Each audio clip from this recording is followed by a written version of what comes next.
hair. We all have it. Some have straight hair, some have curly hair, some have more than others, and some don't have any hair at all. I'm sure we all have our own different unique hairstyles, but in a world filled with such vibrant colors, stylish clothes, and fresh cephalopods, how is there only 2 hairstyles for both octolings?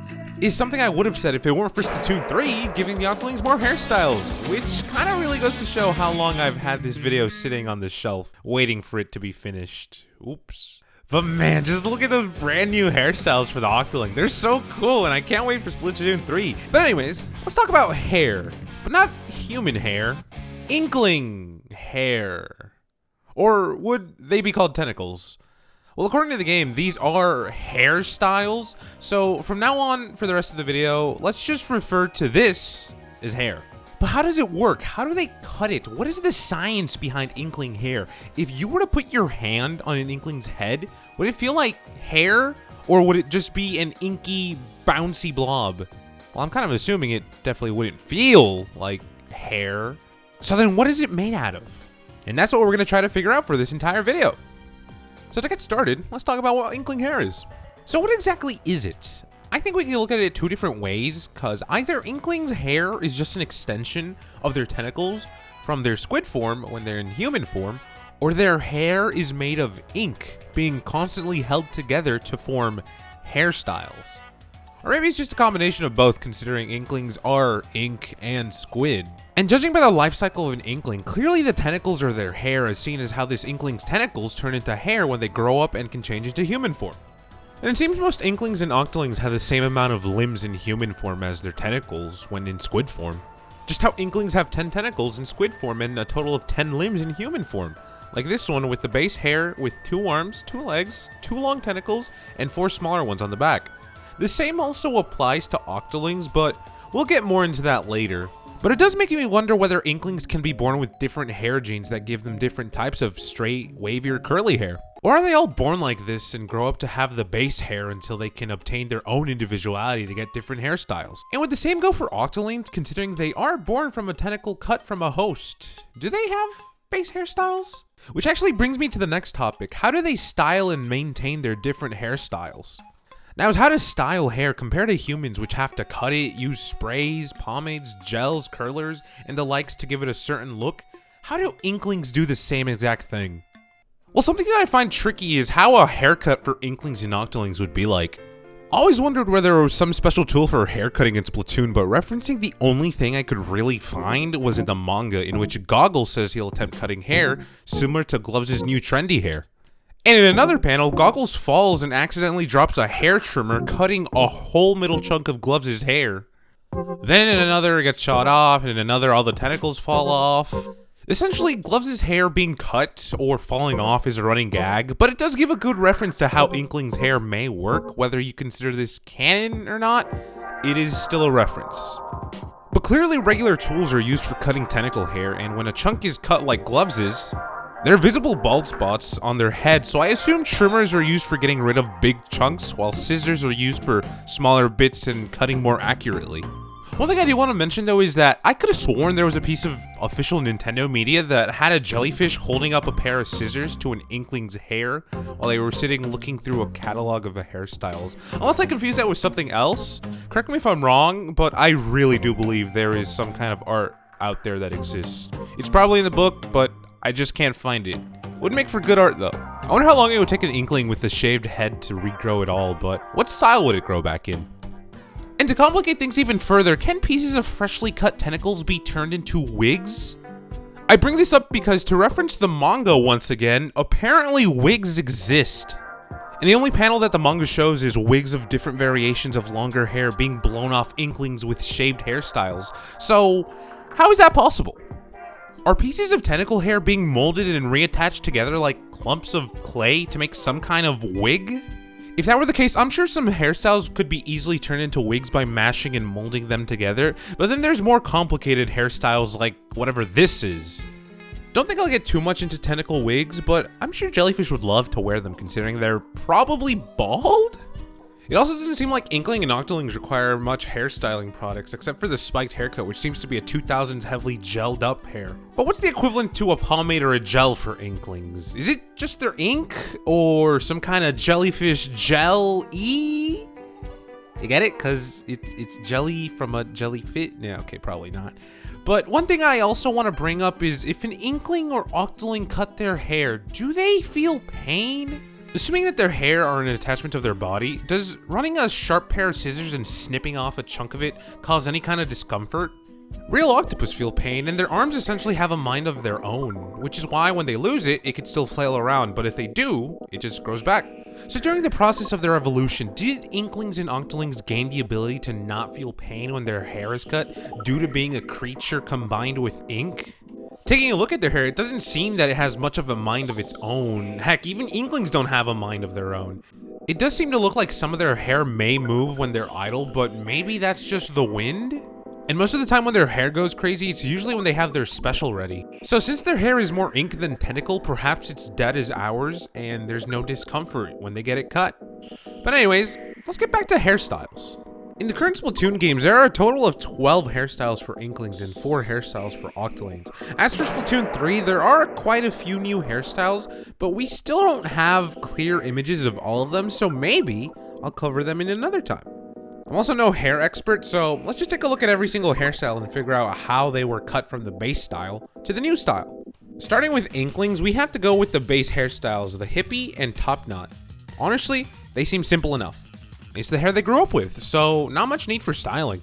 The only difference between the two is that the hippie has visible bangs, so perhaps the top knot hairstyle is the same exact thing, except it was not given bangs and the two tentacles were tied together to make the top knot.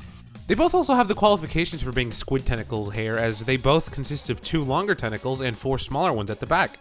So, simple enough hairstyle. Next up is the haircut, and honestly the name essentially just sums it up. It's basically the same thing as the hippie, but shorter tentacles on the front, and there's slightly bigger ones behind the ears, and 2 smaller ones on the back, which adds up to a total of 6, which qualifies it for Inkling hair.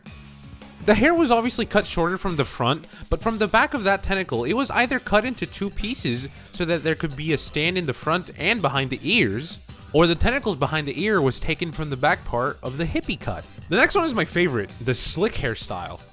A hairstyle which seems to be the top of 6 tentacles all cushioned together and slicked back to make the slick hairstyle. What's interesting about this one is that all the tentacles are kept short and on the top of the head. But how do Inklings have the power to shift their hair on their head whenever they want? Honestly, I have no idea, but maybe since the top of their head is all ink, they could just move it to wherever they want. Up next is the double bone, which looks like a combination of the top knot and the haircut without bangs. I do wonder what the hairstyle would look like if the longer tentacles weren't tied together though. Would they just droop down from the back, or would they droop over the top? The next hairstyle is a simple yet strange one, and it's the buzz cut. In terms of design, it's simple, it's just a buzz cut. In terms of how it's Inkling hair, to be honest, I'm not sure. Maybe these are just how tentacles would look like, as short as possible. And it does have slits near the sides, and if you count from left to right, it would look like 6 tentacles, but the back seems to be a hole. However, there are gradient and ink dots on the back that signify that this is technically the tip of the tentacle hair. But I'm sure it's probably not necessary for Inklings to have 6 limbs on their head, but I guess this is what their hair would look like if it was buzz cut.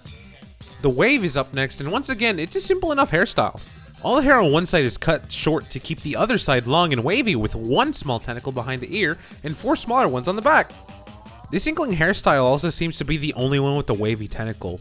How they got it? I'm not sure. Maybe they were born with wavy hair? Luckily, next is the hipster, another simple in appearance hairstyle. One side is kept short with all 6 tentacles combed over and kept in medium length with 2 tied in the back. This is probably the slick hairstyle, but in longer length to comb it over to the side. Pigtails is next on the list, and it's a very interesting haircut since it shows what would happen if you would just shred an Inkling's hair. There's the small tentacles in the front, of course, but the remaining 4 tentacles were tied to the side and probably just shredded with the scissors. Whoever did this hairstyle though must be very good at cutting hair, considering how the pigtails are very rectangular. However, the spiky hair could also be another example of cut tentacle, but how does it work? How many tentacles were used to make this? Was every single spike cut carefully to stick up, or is it caused by running a hand on flat hair with Gel E? The banger brings simplicity back to the hairstyles because this is another great example to how scissors would work on Inkling hair. It's simple since the tentacles in the front and back are all chopped off, but the back part seems to be all the tentacles merged into one long flat one. And for the final Inkling haircut, there's the mush cut. But this is definitely a bowl cut because it really does look like somebody put a bowl on an Inkling's head and cut around. But it does seem to have a few snips in between the overall hair, so it's not fully a bowl cut.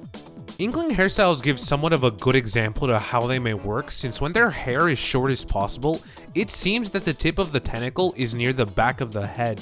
And from there, it grows outwards in all directions, as seen how the front and back of longer hair have the little gradient change in color. But now we move on to the Octoling hairstyles, which sadly there are only a total of 4 in Splatoon 2, but good thing we're getting more soon. Now with the Octoling hairstyles, there doesn't seem to be much need to cutting, assuming the Tentacles is the base hairstyle, because it's pretty simple. 4 tentacles, 1 swoop to the left, 1 to the right, and 2 big ones on the back. Which is pretty similar to the ponytail, it just seems that instead of having a swoop in the front, it's pulled to the back to make the very obvious ponytail. As for the punk hairstyle, we have the single long tentacle with 4 smaller ones on the back. If this were cut from the assumed base hairstyle Tentacles, then it would probably require a lot of work since the side of the punk style are all shaved off, and all the lengthy hair was moved to the middle. So those styles are the simple ones that the Octolings have, all consisting of 4 tentacles and being of medium average length. But there is one more that I find to be the most intriguing and probably the best hairstyle. You know what I'm talking about. It's the afro. This hairstyle is why throughout the channel I've made multiple smaller talking points about the hair, with the afro being the specific talking point, but it's also the reason why I'm finally making this overall. The afro is so intriguing because there's no visible suction cup on the outside like the other hairstyles, or any kind of gradient light on it. It's just a big round bulbous ink ball. The only other details that there is that this hairstyle has sideburns, and that's really it. The afro is closer to being an octopus head rather than their tentacles, or to be correct, their arms. So is this just the head of an octoling filled with ink? I like to think that the afro is just some kind of tentacle that was blown up with a bike pump to form the afro. I do hope someday we get an answer to this because the art book definitely does not give much in terms of answers. It just gives us a lot of really nice designs for hairstyles that aren't in the game. There could be some kind of interview with a story dev or an artist for Splatoon somewhere. It's just that that'll take some work to find, which is okay because someday I'll probably come back to cover this and make a part 2 since Splatoon 3 is right around the corner. That essentially covers the player's customization hair, but there are a few more characters such as Captain Cuttlefish, the Squid Sisters, and Off the Hook that I want to talk about. And starting with Captain Cuttlefish, he has something that for some reason I haven't even brought up at all throughout the entire video, and that's facial hair. And that's because that opens up a whole other book of questions to how it even works. Obviously, it probably happens due to Inklings getting older, and there are other examples of facial hair such as the bassist from Squid Squad and Despair that has a goatee. So this could be an optional feature that they could get whenever they want and grow it at will, but there is a younger cuttlefish in a sunken scroll shown to have a smaller beard, so perhaps time is the reason for facial hair growth.